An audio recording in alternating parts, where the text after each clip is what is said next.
Gloria a Dios. Estamos en el capítulo 3.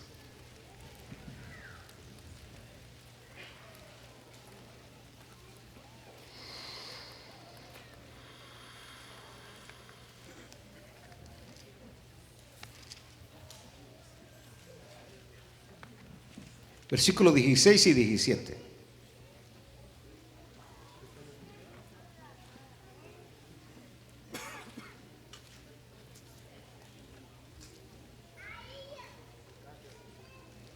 Dice la bendita palabra del Señor así: toda la escritura es inspirada por Dios y útil para enseñar, para redarguir, para corregir, para instruir en justicia, a fin de que el hombre de Dios, sea perfecto, enteramente preparado para toda buena obra. Glorioso Espíritu Santo, toma control de este lugar, Señor, y todo espíritu contrario, Señor, a tu santa palabra, en el nombre de Jesús se pone quieto. Glorifícate en esta noche y que esta tu palabra sea de bendición a donde quiera que llegue. Lo pedimos en el nombre de Jesús y decimos todos amén. Siéntese, por favor.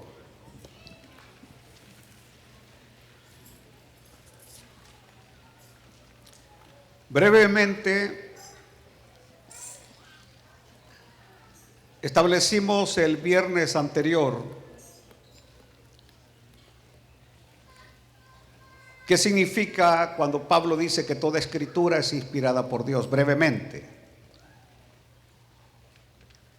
Digo brevemente porque eso se estudia en 6 meses. En un instituto bíblico es prácticamente lo que uno se lleva, 6 meses para estudiar lo que es la inspiración de la Biblia. Es larguísimo eso. Pero brevemente dijimos que lo que Dios quiso decirnos, ya lo dijo. Lo que Dios quiso decirnos, ya lo dijo. Ya no hay absolutamente nada que se le pueda agregar a la revelación que Dios nos ha dado. Por eso es que cuando llegamos a Apocalipsis, en el capítulo último, dice: el que le quites, le será quitado. Y el que le agregue, ¡pum! Es decir, no se le puede quitar ni se le puede agregar a la revelación de Dios. Yo dije el viernes que aunque alguien venga y diga: es que oí una voz del cielo, pues oíste una voz que no era de Dios. Porque si Dios nos va a hablar, va a ser conforme a lo que Él ya ha revelado en su santa palabra. Él no va a traer absolutamente nada nuevo que no esté en su santa palabra. Eso es lo primero que quiero que usted y yo aprendamos en esta noche, porque de repente aparecen movimientos que Dios me inspiró, que una nueva revelación, que aquí, que allá. No hay nada nuevo. Ya Dios lo que iba a hablar, habló. Y si Dios, cuando de repente es muy común algunas veces en algunos creyentes que andan buscando que Dios les hable por medio de alguien, y cuando de repente sienten que alguien por ahí va a estar predicando, van porque quiere que Dios le hable. Lea la Biblia y Dios le va a hablar a través de su santa palabra. Lo que Dios ha querido decir ya lo dijo. Pero ahora pasamos a esa palabra tan importante que Pablo utiliza cuando dice y útil.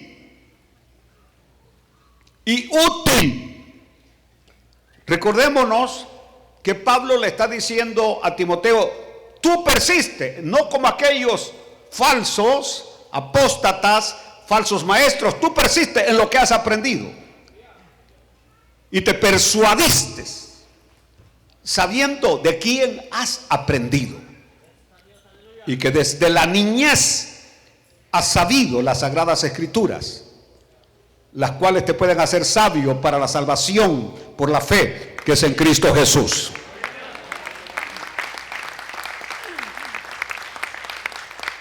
Pablo le dice a Timoteo: persiste, continúa en estas cosas, porque la Biblia es útil. Porque la Biblia es útil. Probablemente alguno puede pensar que después de tantos años de estudiar la Biblia no tiene ya nada la Biblia que enseñarle, y se equivoca. Faltarían 100 vidas o 1000 vidas y usted estaría siempre leyendo cosas nuevas en la palabra. Cosas nuevas en la palabra. Lo que estoy tratando de decir es que de repente uno puede decir: bueno, voy a leer otros libros, etcétera. No, la Biblia es el único libro. La Biblia es la palabra de Dios, la Biblia es la única verdad, la Biblia es infalible, no tiene errores. Por supuesto, tiene figuras retóricas, tiene metáforas, tiene hipérboles, tiene todo tipo de figura, parábolas. Por ejemplo, cuando David escribe el libro de los Salmos y dice: pasé toda la noche y regué mi lecho de llanto. Eso es una figura que está usando David, en el sentido que está diciendo que estuvo él en tristeza, en lamento, llorando, pero no es que amaneció retorciendo las cobijas de tantas lágrimas. Es una figura. Es una figura. Aleluya. ¿Útil para qué? Para enseñar. Útil para enseñar. Para decirnos toda la verdad acerca de Dios. Si usted quiere saber quién es Dios, tiene que irse a la Biblia. Aquí está la teología, es decir, el estudio de Dios. El estudio de Dios está en su palabra. No vamos a aprender teología yéndonos, por ejemplo, a Pierman o a Pendleton o a Meyer o a Clark o algún otro teólogo que haya escrito algún libro de teología. No, si va a aprender teología, tiene que irse a la palabra de Dios, porque este es el libro que habla de Dios. Pero no solamente eso. Quiere saber acerca del hombre, quiere saber quién es el hombre, tiene que irse a la Biblia. La Biblia es la que nos dice que Dios nos hizo a nosotros, que no nos hemos hecho a nosotros mismos, que pueblo suyo somos, ovejas de su prado. Es la Biblia la que dice que Dios del polvo de la tierra hizo un muñeco que no tenía vida, pero que luego Él sopló en ese muñeco de barro y puso vida en cada uno de nosotros. Por eso que nosotros somos de dos materias: la materia material, que es nuestro cuerpo, que no vale nada. Nuestro cuerpo no vale nada, y aunque tenga una gran figura, no vale nada. Aleluya. Parece que está valorado en $3.65 nuestro cuerpo. Si se descompone y se vende lo que tenemos, eso es lo que vale, $3.65. No vale más que eso. Pero dentro de nosotros, dentro de ese cuerpo, Dios puso algo, una naturaleza espiritual, que es el alma y el espíritu, y esa vale tanto que por ella Cristo vino a derramar su sangre en la cruz del Calvario. El cuerpo es polvo, ceniza. Del polvo vienes y al polvo regresarás. Pero el alma y el espíritu viven para siempre. Aleluya. Así que queremos saber todo lo que es la antropología, todo lo que tiene que ver con el hombre. Tenemos que irnos a la Biblia. Por eso es que hay una antropología general, que todos los que hemos pasado por la universidad hemos estudiado antropología general, pero hay una antropología bíblica que nos dice qué es el hombre, cuál es la naturaleza del hombre, ¿Quién creó al hombre? ¿Para qué creó al hombre? Y nosotros sin tanto estudio sabemos que Dios nos creó para alabanza de su gloria. Para eso nos creó, para que le alabemos. Para eso nos creó, para que abra su boca. Y por eso el salmista nos decía: Señor, abre mis labios, y mi lengua proclamará tu alabanza. Aleluya, aleluya. ¿Quieres saber acerca de este mundo en que vivimos? El origen del mundo. ¿Quién lo hizo este mundo? Y que si este mundo tiene sus días contados, váyase a la Biblia. Y la Biblia es la que le va a decir que no ponga sus ojos en este mundo, que todo lo de este mundo es pasajero, que todo lo de este mundo se acaba, que todo lo de este mundo es temporal, pero que hay cosas que son eternas y que tenemos que buscar las cosas eternas, no las cosas temporales. El mundo pasa, el mundo pasará. Y todos los edificios, calles, construcciones y todo será destruido. Ahora ya no por agua, pero por fuego, dice el apóstol Pedro. Todo será destruido, absolutamente todo será destruido. Quiero que usted sepa que su hermosa casa será destruida y sus hermosos muebles un día se quemarán y sus grandes terrenos desaparecerán y todo desaparecerá. Pero el que tiene guardada su alma en Cristo está vivo para siempre con Cristo Jesús nuestro Señor. Nada hemos traído y nada nos llevaremos. Es la Biblia la que nos dice que todo de este mundo es vanidad. Todo absolutamente es vanidad. Aleluya. Aleluya. Y que el mundo pasa y sus deseos, pero el que hace la voluntad de Dios vive para siempre. La Biblia no solamente nos habla de este mundo en el que vivimos, pero nos habla del mundo venidero.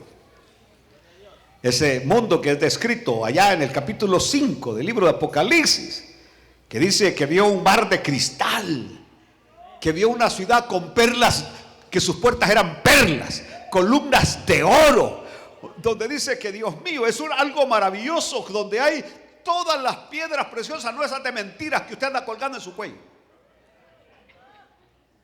pero de verdad, las que están allá. Y que un día nosotros estaremos allá caminando sobre calles de oro. Por eso es que los evangélicos cantamos: yo voy a andar las calles de oro con Jesús. Aleluya. Alabado sea Dios.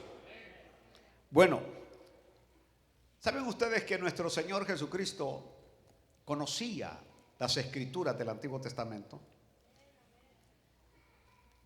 Conocía las escrituras del Antiguo Testamento, a tal grado que el Señor en muchas ocasiones Él decía: para que se cumpla la escritura, para que se cumpla la escritura, para que se cumpla la escritura. El Señor venía y decía pasajes del Antiguo Testamento. Eso quiere decir que el Señor conocía las Sagradas Escrituras. Y los apóstoles, cuando llegamos a Pedro, y cuando llegamos a Esteban, y cuando llegamos a Pablo, ellos usaban el Antiguo Testamento. Estoy diciendo que Jesús, los apóstoles, los evangelistas usaban el Antiguo Testamento para predicar el evangelio de buenas nuevas de salvación en estos tiempos. Aleluya. Por eso toda persona que predique el evangelio tiene que estar versada, tiene que conocer las escrituras del Antiguo Testamento. ¿Por qué? Porque muchas cosas del Nuevo Testamento lo explican pasajes del Antiguo Testamento, son aplicaciones de cosas que están en el Antiguo Testamento. Y cuando podemos enlazar lo del Nuevo con lo Antiguo, porque allá en el Antiguo todo está esbozado, todo está como oculto, pero en el Nuevo Testamento todo es revelado, y entonces muchas cosas que no se entendían del Antiguo encuentran claridad y enseñanza en el Nuevo Testamento para nuestra instrucción. Aleluya. Por eso cuando leemos el Antiguo Testamento tenemos que estar pensando ¿Por qué se escribió esto? ¿Cuál era el cumplimiento en el Nuevo Testamento de esto que estamos leyendo hoy? Aleluya. Bueno, sigamos adelante. Los escritos del Nuevo Testamento, y son importantísimos, porque en el Nuevo Testamento tenemos 4 evangelios: Mateo, Marcos, Lucas y Juan. Cada uno escrito a diferente destinatario. Todos sabemos que Mateo fue escrito para los judíos, para convencer a los judíos que Jesús era el Mesías, el Hijo de Dios. Que Marcos fue escrito para los romanos. Por eso nada más tiene 16 capítulos, porque los romanos eran personas así. Así que Marcos va directamente al grano, paz, para los romanos. Que Lucas fue escrito para los griegos, y que el evangelio de Juan fue escrito para la iglesia, para todos nosotros. Por eso, si usted quiere instrucción, tiene que comenzar por el evangelio de Juan. Y luego el libro, estos evangelios nos hablan de la vida del hombre más hermoso que ha caminado sobre esta tierra, del hombre más atractivo, del hombre más sabio, del hombre más generoso, del hombre que con su palabra sanaba a los enfermos sin andar con tanta cosa, el hombre que hablaba palabras de vida como nadie las ha hablado. Aleluya. Habla de la vida, habla de la muerte de nuestro Señor Jesucristo, pero no se queda en la muerte, no, sino que nos dice que a los 3 días este Cristo se levantó de entre los muertos y ahora vive por los siglos de los siglos, y que tiene las llaves de David. Aleluya.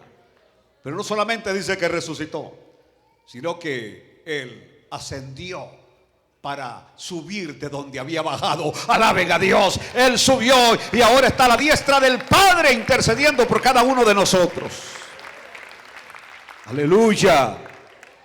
Este libro, Nuevo Testamento, pasa luego al libro de los Hechos, donde habla de la obra de los apóstoles, el origen de la iglesia. La iglesia que nace en el día del Pentecostés, en el año 33 después de Cristo, cuando allá en aquel día del Pentecostés el Espíritu Santo se derramó sobre los 120 que estaban reunidos. Ahí estaba María y ahí estaban los hermanos del Señor, y todos fueron llenos del Espíritu Santo y hablaban otras lenguas de aquellos que habían venido de todas las naciones para el día del Pentecostés a Jerusalén. Aleluya. No solamente nos habla el Nuevo Testamento de eso, pero nos habla de todo lo que tiene que ver con la doctrina de la iglesia, todo lo que Dios ha revelado y que pertenece, como dice Pedro, a la vida y a la piedad. Segunda de Pedro capítulo 1 versículo 3. Aleluya. Creo que tuvimos problemas con las pantallas ahí, pero simplemente ahí habla sobre todo lo que tiene que ver, como todas las cosas que pertenecen a la vida y a la piedad, nos han sido dadas por su divino poder, mediante el conocimiento de aquel que nos llamó por su gloria y excelencia. Qué maravilloso como escribe Pedro. ¿Sabe qué? El Evangelio de Juan relata nada más 7 señales. Y así comienza Juan diciendo: y esta fue la primera señal que él hizo. La primera señal que él hizo, cuando convirtió el agua en vino, la primera señal. Hasta la señal cuando el Señor resucita a Lázaro después de 4 días de muerto. Pero el apóstol Juan nada más relata 7 señales. 7 señales. Y cada una de esas señales, por supuesto, hay una gran profundidad en cada una de esas señales. Cuando convierte el agua en vino, el agua dándonos a entender que el vino anterior ya no tenía efectividad, que él traía un vino nuevo, un vino mejor.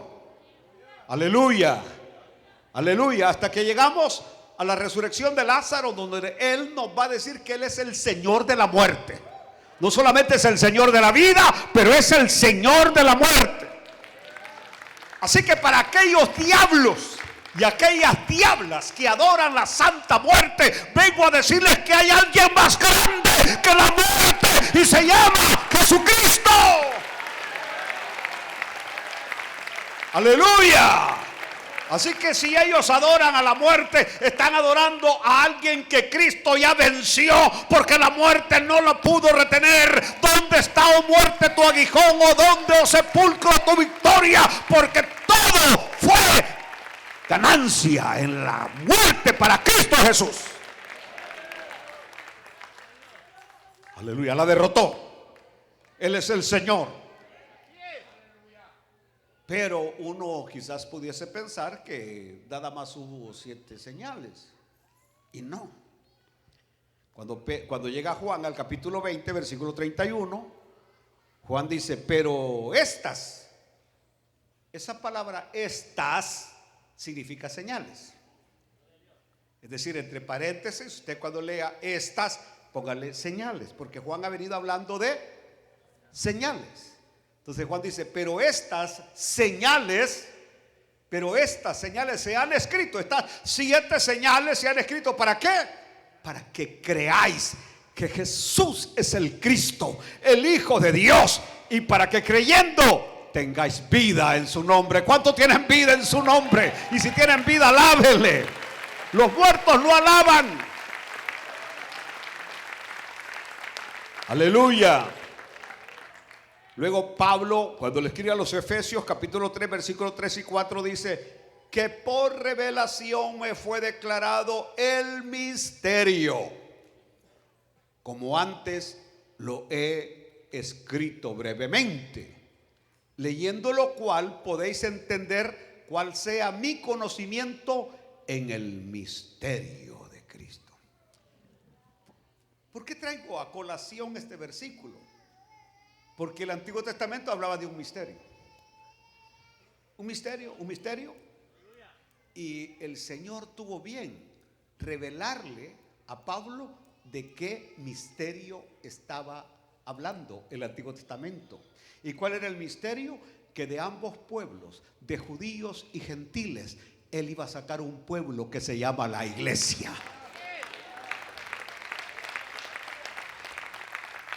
Ese era el misterio. Y Pablo y el Espíritu se lo reveló a Pablo. El misterio. En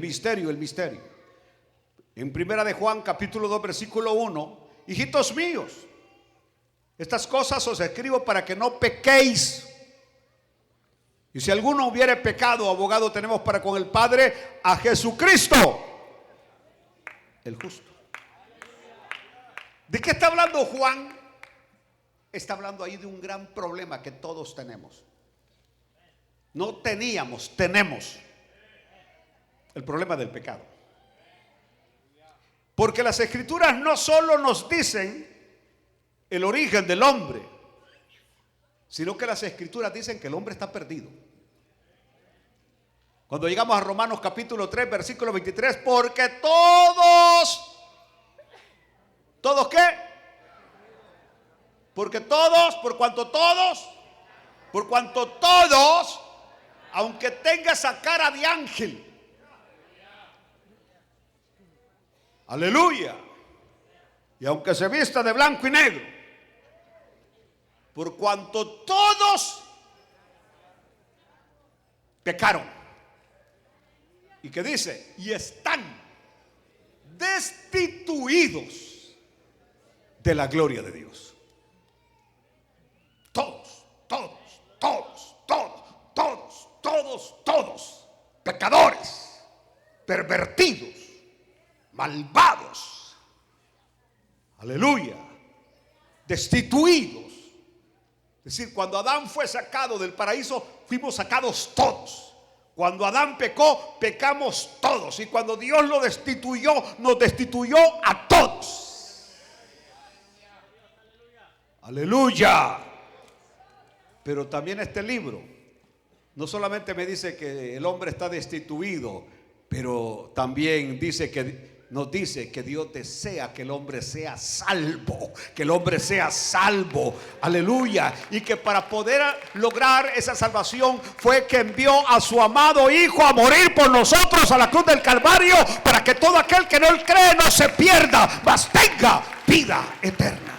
Por cuanto la paga del pecado es muerte, pero la dádiva de Dios es vida eterna en Cristo Jesús, Señor nuestro. Aleluya, Cristo murió por nosotros. Pero la Biblia no solamente nos dice que Cristo murió, porque si solamente la Biblia relatara que Cristo murió y no nos dijera qué es lo que tenemos que hacer para poder lograr la salvación, estaríamos prácticamente en las mismas condiciones. Sabemos, pero no sabemos cómo lograrlo. Pero no, la Biblia sí nos dice: justificados pues por la fe tenemos paz para con Dios por medio de nuestro Señor Jesucristo. Por gracia sois salvos, y esto no de vosotros, pues don de Dios, porque todo aquel que en él creyere no será avergonzado. Cree en el Señor Jesucristo y serás salvo tú y tu casa. Aleluya, aleluya. También dice Pablo que es útil para redarguir. Y todo lo que hemos dicho ahorita ha estado bien bonito, pero aquí nos va a templar el lazo. Mateo 18:15 dice: por tanto, si tu hermano peca contra ti, ve y repréndele, estando tú y él solos. Si te oyere, ha ganado a tu hermano. Ahora yo le pregunto a ustedes: ¿a quién de ustedes le gusta ser reprendido, redarguido, convencido? Que le pongan el dedo en la llaga. ¿A quién le gusta? A nadie. A nadie, a nadie, a nadie. Por eso la lección de esta semana es bien linda. Y hoy llegó un hermano a hacerme una pregunta muy interesante. Me dice: cuando yo le digo, le estoy reprendiendo, le estoy exhortando a un hermano, y lo exhorto una vez y 2, 3 veces y 5 veces y no hace caso, me dice. Le dije: es que no es eso lo que la Biblia dice. La Biblia dice one time. La Biblia dice una vez. Y luego viene Juan en la lección de esta semana y nos dice: hay pecado por el cual se puede orar, porque es pecado que no es de muerte. Pero hay pecado, dice Juan, que no hay que orar porque es pecado de muerte. Entonces la pregunta del hermano era: ¿cuál es el pecado de muerte? No hay ningún pecado específico. Y cuando la Biblia está hablando ahí de muerte, en la lección de esta semana no habla de muerte espiritual, porque los que estamos en Cristo, nadie nos puede arrebatar de las manos de Dios. Pero cuando la Biblia habla de pecado de muerte, significa el acortamiento de días que Dios hace con ciertas personas porque son estorbo aquí en la tierra para su obra.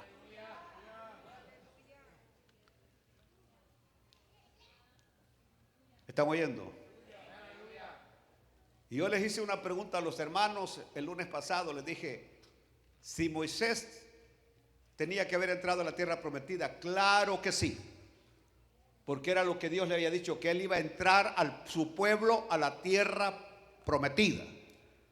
Pero Moisés cometió un pecado de muerte al haber golpeado 2 veces la roca. Dios no le había dicho que la golpeara, Dios le había dicho que le hablara, no que la golpeara. Dios te ha dicho que le hables, no que la golpees.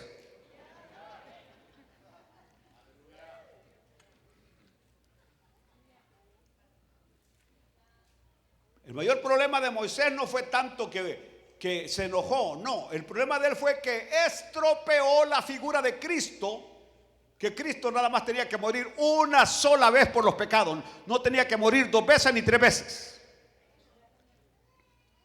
Observen teológicamente lo que voy a decir hoy, y lo digo tranquilo. Pero si Dios nos perdonó a Moisés porque estropeó la figura de Cristo, golpeándolo 2 veces, haciéndolo morir 2 veces a Cristo prácticamente, que cuando en la Iglesia Católica en cada misa Cristo muere, ¿cómo lo mira Dios? Cristo no tiene que morir tantas veces. La muerte de él fue suficiente una vez y para siempre.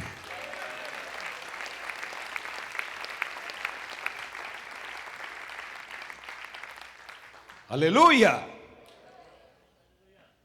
Así que lo que Juan dice es que lo que nosotros tenemos que hacer es orar por el hermano cuando el pecado no es de muerte. Orar por el hermano. Y hermano me dijo, ¿cómo puedo saber cuál es el pecado no de muerte? Bueno, el Espíritu le va a decir. Pero este pasaje es hermoso porque está diciendo que usted puede, sus días, Dios le puede decir, usted vas a vivir 80 años, pero como no, es decir, has cometido un pecado de muerte, te voy a cortar a 30, 40, 45 y te vas, papito. Y lo único que yo decía era que Dios va a ser tan maravilloso que te va a dar el tiempo para que vayas con toda la plena confianza y seguridad que vas a estar con Él allá en el cielo. Redarguir. La palabra redarguir es la misma que convencer, es la misma que refutar. Convencer, refutar. Por ejemplo, nosotros usamos esto porque es necesario cuando vamos a convertir a alguien que queremos lograr un alma para Cristo. Muchas veces tenemos que convencerla con la palabra. Pero lo que convence es la palabra. Si vamos a refutar los argumentos de alguien para llevarlo a los pies de Cristo, es con la palabra. Aleluya. Aleluya. ¿Entendió? Esto no es que le ponga una pistola, ¿vas a aceptar o no vas a aceptar? Que le ponga un cuchillo, ¿qué vas a aceptar? No, no, esto es con la palabra. Gloria a Dios. Pero aquí viene el punto. ¿Cómo vas a convencer a alguien? ¿Cómo vas a refutar los argumentos de un inconverso si no conoces palabra? Te vas a quedar sin balas, sin nada, porque no tienes nada que decir. Tienes que conocer palabra. Cuando el diablo, que el Señor reprenda al diablo, pero cuando el diablo se enfrentó al Señor en el monte de la tentación, el Señor lo derrotó. ¿Cuántos saben que el Señor lo derrotó? ¿Cuántos saben que el Señor lo derrotó? Pero ¿saben ustedes con qué lo derrotó? Con la palabra. Escrito está: Satanás, a tu Dios adorarás y a él solo servirás. ¿Qué quiere decir eso, hermano Julián? Que Jesús no solamente conocía la palabra, sino que la sabía de memoria. Aleluya. Yo les he contado a ustedes la historia cuando una vez una viejita testiga de Jehová me fue, yo no era cristiano todavía, y me fue a tratar de ganar para la religión de ellos. Y la viejita me decía, mire, aquí la Biblia dice, decía, ¿ah? Aquí dice la Biblia, venid luego, dice Jehová, y estemos a cuenta que son tus pecados. Y la tenía la Biblia así.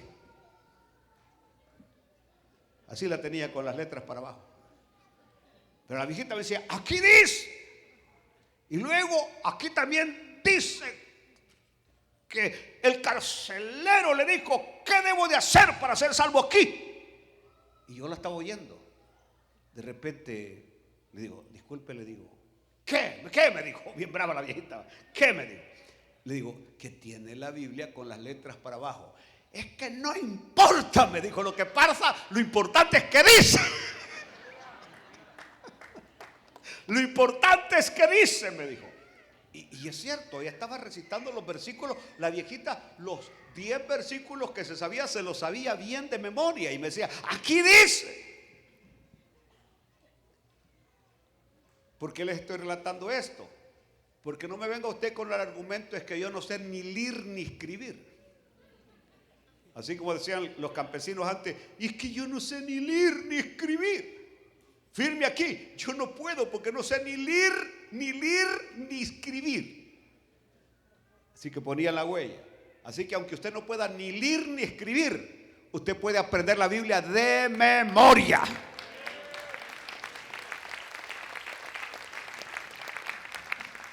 Y cuando se encuentre un diablo por ahí, aplástelo, pero aplástelo con la Biblia.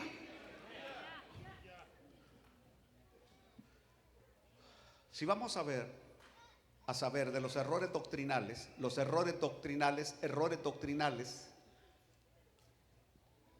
usted no va a saber distinguir lo que es verdad de lo que es mentira, de lo que es verdadero y lo que es falso si no conoce la Biblia. Escúcheme bien. Porque ahí es donde encontramos a muchos lindos hermanos que son bien sinceros en su fe y aman a Dios, bien sinceros, pero como no conocen las Escrituras, no saben diferenciar entre lo que es de Dios y lo que no es de Dios.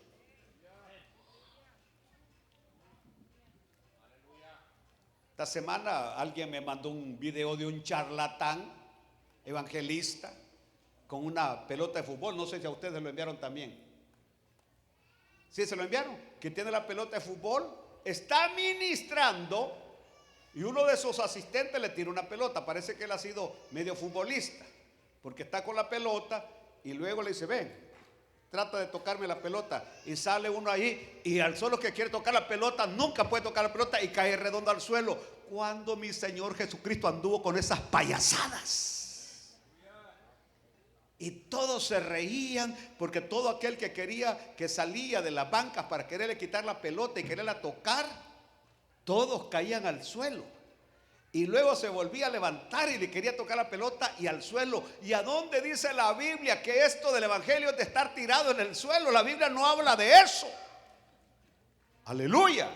Pero después le agarró otra locura, sino que hizo a un lado a la pelota y estaba una pobre viejita por ahí, solamente le hizo así, mire. No la tocó, estaba a 2 metros y la viejita redondita cayó como que era costal al suelo. ¿A dónde anduvo el Señor con esas cosas? O Pedro o Pablo. Pero mucha gente cuando veía esas cosas empezaban a temblar y empezaban a decir, quizás como, bueno, era en África, pero quizás si era en español decían: ¡ay, fuego de Dios, poder de Dios! Ni es fuego ni es poder de Dios. Hay que saber diferenciar lo que es de Dios y lo que no es de Dios, porque lo que es de Dios tiene respaldo bíblico y lo que no es de Dios no va a encontrar ningún respaldo bíblico. Pero vuelvo a lo mismo.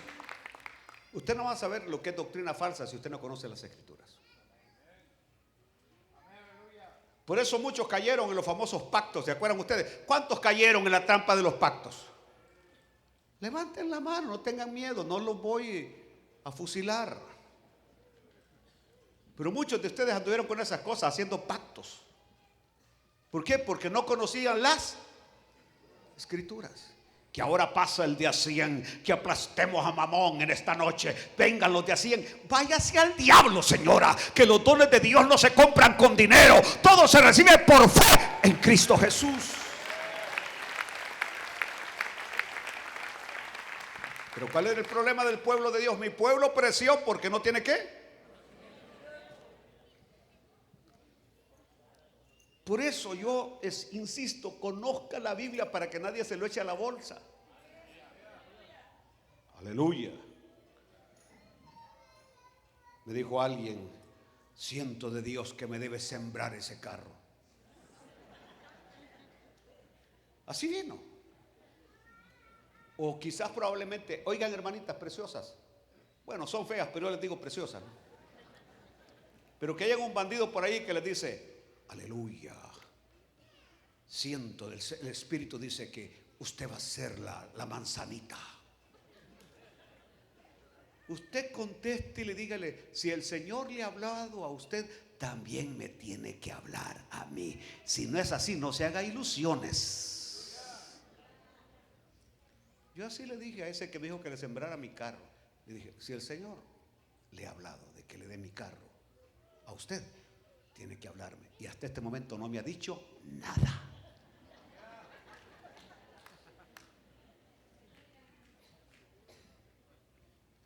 Aleluya. Pero ¿a cuántos de ustedes se los han bajado? Sí. No. No solamente reconocemos los errores doctrinales, sino los que enseñan los errores doctrinales.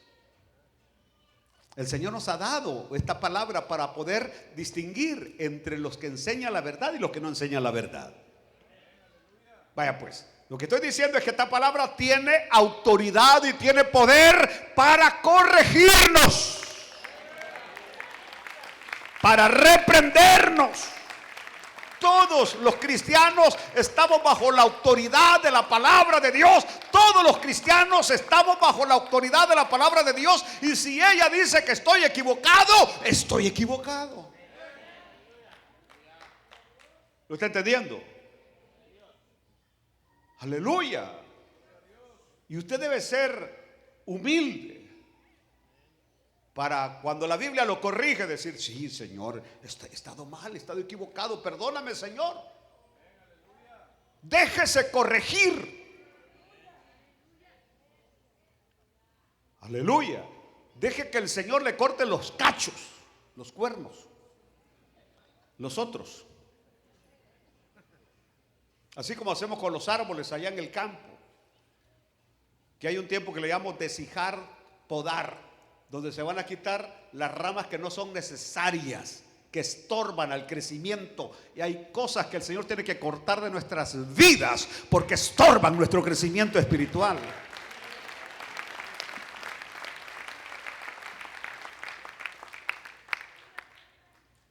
Bueno, para corregir, Hebreos 12:12. Por lo cual, levantadas las manos caídas y las rodillas, me gusta la otra versión, endebles, pero aquí dice paralizadas. Sigamos. Y las rodillas paralizadas. Y haced sendas derechas. Haced sendas derechas para vuestros pies, para que lo cojo no se salga del camino, sino que sea sanado.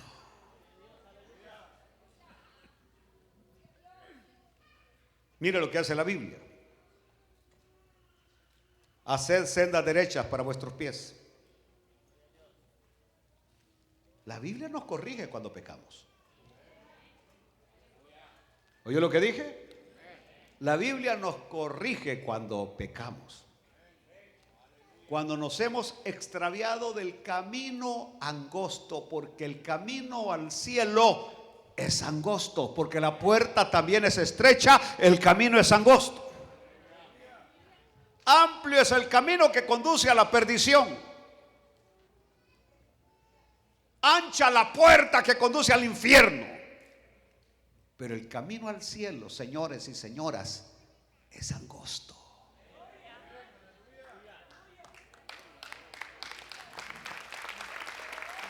Y por ello,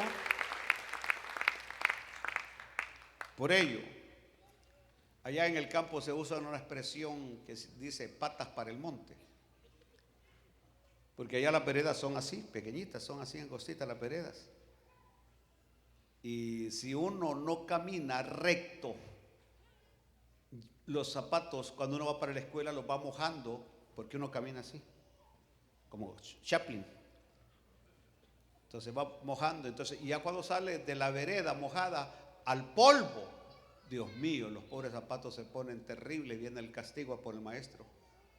Entonces uno tenía que caminar así como modelo,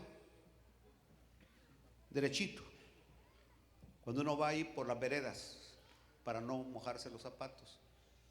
Señores, lo que estoy diciendo es que dice la Biblia: haced sendas derechas. No se salgan del camino angosto. No vean a las madianitas. Aleluya. Ojalá que entiendan lo que estoy diciendo. Madián, Moab tiene mucho atractivo, pero no podemos salirnos del camino angosto. Por eso, toda creencia, es decir, toda doctrina. Doctrina es igual, creencia, doctrina. Práctica, pues, porque la doctrina no es escrita, es práctica. Lo que creemos, lo que practicamos. tiene que tener base en la palabra de Dios. ¿Oyeron lo que dije? Tiene que tener base en la palabra de Dios. Tiene que ser examinada a la luz de la palabra de Dios. ¿Por qué no bautizamos niños?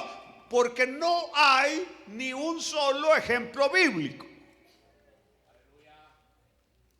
¿Por qué no le ponemos padrinos a los niños? O buscamos padrinos. Mire que ese es otro tema usted, pero que a mí me da cosa, fíjese. Que cuando alguien se casa, quiere que la boda le salga de gratis usted. Que padrino de salón, que padrino de Biblia, que de no sé qué, de anillos. Y vengo yo, ¿qué le vas a regalar en prueba de las palabras que le has dicho? El padrino de anillos. Ni vos compraste el anillo tan siquiera. Que padrino de comida, que padrino de limosina, que padrino de hotel. El que se quiera vestir de celeste, que le cueste. Y si no puede para tener una boda más o menos, no la tenga, simplemente cásese y punto. ¿Ah?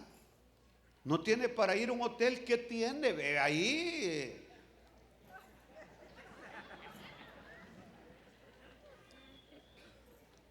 ¿Por qué quiere apantallar, pues? Ahí vino uno a pedirme el traje, mire usted. Dios mío, a pedirme, quiere ser mi padrino de traje. Me dije, ¿y por qué yo le dije? No, me dijo, ¿qué quiero? No, le dije, ¿por qué? Yo le dije, el día que a mí me casaron, dije, yo tuve que vender mi guitarra eléctrica que había llevado a los Estados Unidos. Vendí mi guitarra, vendí mi amplificador porque era lo único que tenía. Aleluya. Pero mi traje yo me lo compré, pues. Todo feo, pero me lo compré. Bueno, me lo mandé a hacer. No hablemos cosas tristes. Por eso en primera de Pedro capítulo 4 versículo 11 dice, cuando hablamos de doctrina, si alguno habla, hable conforme a las palabras de Dios. Tercero, para instruir. Instruir. Y si ustedes tuvieran una mente amplia, instrucción. Porque esta palabra de instruir es un término militar, disciplinario. Instruir, capacitar, entrenar. Eso es instruir. A la derecha, media. Instruir, entrenar, capacitar. Y dice que la Biblia es útil para instruir. Es decir, para disciplinar, para entrenar. Porque no solamente somos oidores, pero somos hacedores de la palabra de Dios. Aleluya. ¿Qué estamos diciendo? Que debemos de estudiar las escrituras, como le dice Pablo a Timoteo, para nuestra propia salvación y para instruir a otros.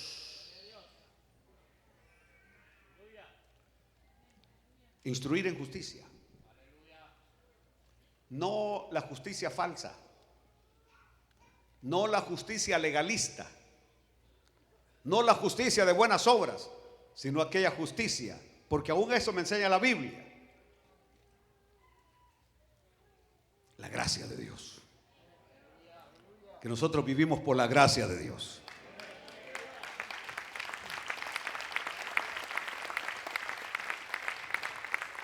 Bueno, hace poco estaba escuchando a un cura donde él decía, Martín Lutero fundó la iglesia luterana. ¿Por qué? Dijo. Porque no estaba de acuerdo con la manera como la iglesia católica, que era su iglesia, recordémonos que Lutero pertenecía a la iglesia católica, era un monje agustino. Dijo, él no estaba de acuerdo con las bulas papales, con la exoneración de pecados por dinero. Dijo, y tenía razón, dijo el cura.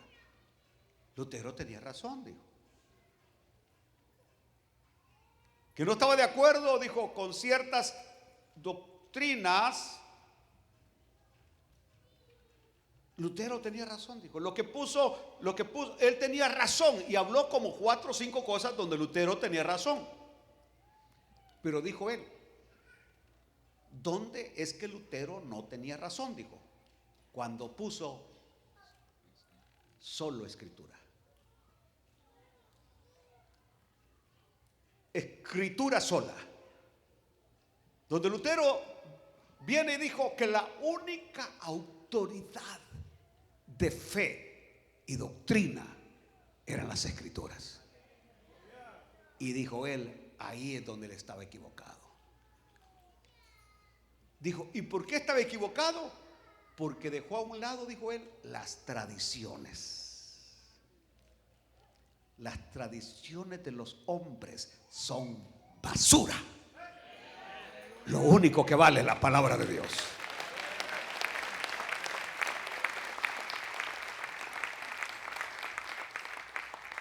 A fin de que el hombre de Dios sea perfecto, ya nos vamos. 5 minutos. La palabra perfecto. Esto no significa que toda la vida del cristiano gira alrededor de la Biblia.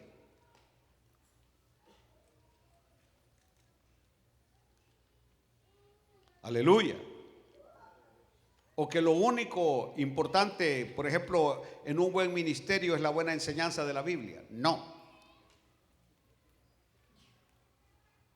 Perfecto significa que la Biblia me guía a todo lo que necesito.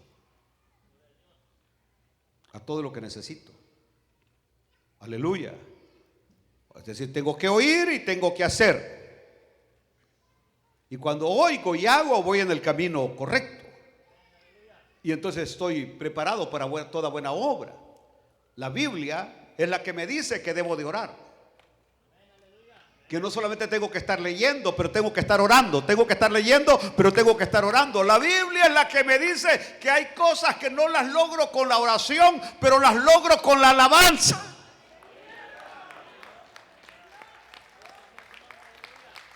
Vaya, si no lo entendieron, porque ya pasé por esa serie. Pero cuando yo ya oré, ya dejé de orar, empiece a alabar.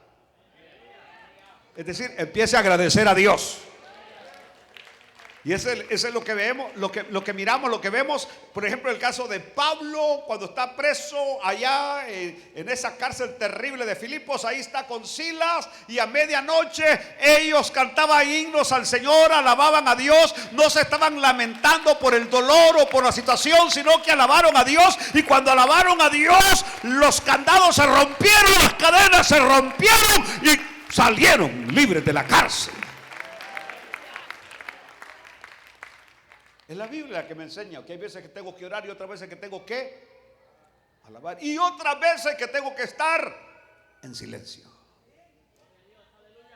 callado, callado. Si usted y yo aprendiéramos que en algunas ocasiones lo más sabio que podemos hacer es estar en silencio.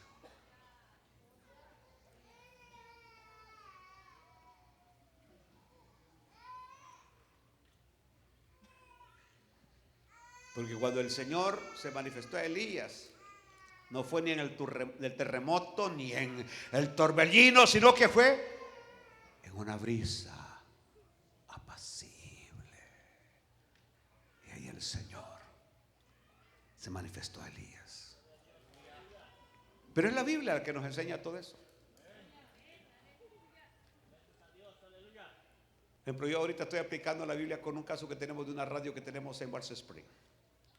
Hay un señor, no voy a decir su apellido, pero que hay que orar por él, que Dios le va a tocar su corazón y le va a cambiar esa mente. Que tenemos una radio aprobada en la torre de agua de ahí de Barce Spring, y este señor, tenemos 2-3 años luchando para conseguir el permiso de poner nuestras antenas. Bueno, ya están las antenas ahí. Pero este señor de ahí de la ciudad se ha opuesto, pero él no, quizás pensó que al primer gancho que nos dio, nosotros nos íbamos a rendir. Al primer jack que nos cruzó, ¡pah! Ya me dio como 5, yo sigo todavía. ¡Pah! ¡Pah! ¡Pah! ¡Pah! Aleluya. Y solo me acuerdo del hermano Jimmy Swaggart. Hermano Jimmy Swaggart fue el primero que tuvo la primera radio cristiana. Y en su testimonio habla cómo el hombre que estaba en la federación, en la FCC, en Washington DC, no quería ni una radio cristiana. No era evangélico, era católico, el impío o de cualquier otra religión. Pero dice Swaggart que oró y oró y oró y oró y oró y oró y siempre decían no, y oraba no, hasta que de repente la gran noticia que el que había llegado a la FCC era un cristiano evangélico, y lo primero que hizo fue aprobar la radio. Y lo que el hermano Swaggart no supo es que cuando le aprobaron esa radio, ahora no son 100, no son 200, son miles de radios cristianas evangélicas que están predicando el poderoso evangelio de Dios, canales de televisión, aleluya. El día de antier el Señor a nosotros nos dio la oportunidad de ver si el Señor va a hacer el milagro de trasladarnos del canal 5 que somos, porque nosotros transmitimos en el 41, pero somos el 5, en una banda que se llama VHF, pero ahorita hemos aplicado para el canal 20, que sería en UHF, donde usted ya no va a necesitar andar moviendo la antena para sintonizar la televisión, sino que si el Señor hace la obra de que nos aprueben el canal 20, con cualquier alambre que le ponga el televisor, usted va a estar viendo la señal de EBTV. Porque ahora hay que andar moviendo ese volado, va. Pobrecitos nosotros, va. Pero si nos llegan a aprobar el canal 20, en vez de estar transmitiendo con 3,000 watts, vamos a estar transmitiendo con 15,000 watts de potencia.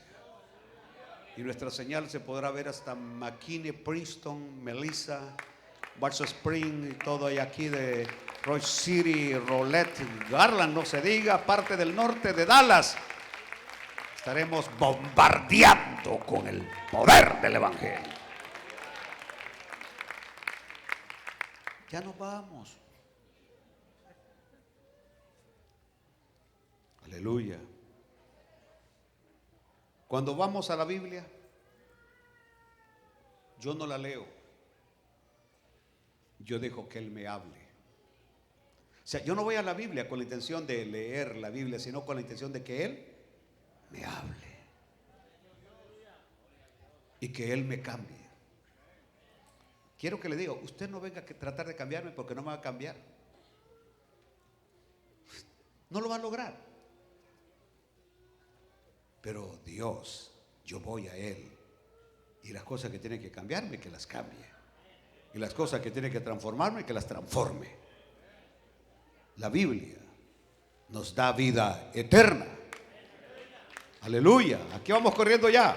Primera de Pedro 1:23, así corriendito, siendo renacidos no de simiente corruptible, sino de incorruptible, por la palabra de Dios que vive y permanece para siempre. La Biblia también nos purifica espiritualmente, Efesios 5:26, para santificarla, habiéndola purificado en el lavamiento del agua por la palabra, a fin de presentársela a sí mismo una iglesia gloriosa, que no tuviese mancha, ni arruga, ni cosa semejante. Aleluya. También la Biblia nos da poder contra las fuerzas espirituales de maldad, contra los demonios. Efesios 6:17 dice: y tomad el yelmo de la salvación y la espada del Espíritu, que es la palabra de Dios. Aleluya. Para que podáis resistir las huestes de maldad. También la Biblia trae poder espiritual para sanarnos. Mateo 8:16. Y cuando llegó la noche, trajeron a él muchos endemoniados, y escuche, y con la palabra echó fuera los demonios y sanó a todos los enfermos. La Biblia nos da fortaleza espiritual. En el Salmo 119:28 dice: se deshace mi alma de ansiedad, susténtame según tu palabra. Y terminamos en Romanos 10:17 en esta noche, diciendo, así que la fe es por el oír y el oír por la palabra de Dios. Sea Dios glorificado, sea Dios exaltado, sea su nombre bendecido. Póngase de pie, por favor. Padre, gracias por hablar a mi vida, por enseñarme, por instruirme, por corregirme, por redarguirme. Tu palabra es inspirada y es útil para llevarnos a la meta final, que no está aquí en la tierra, sino que está más allá.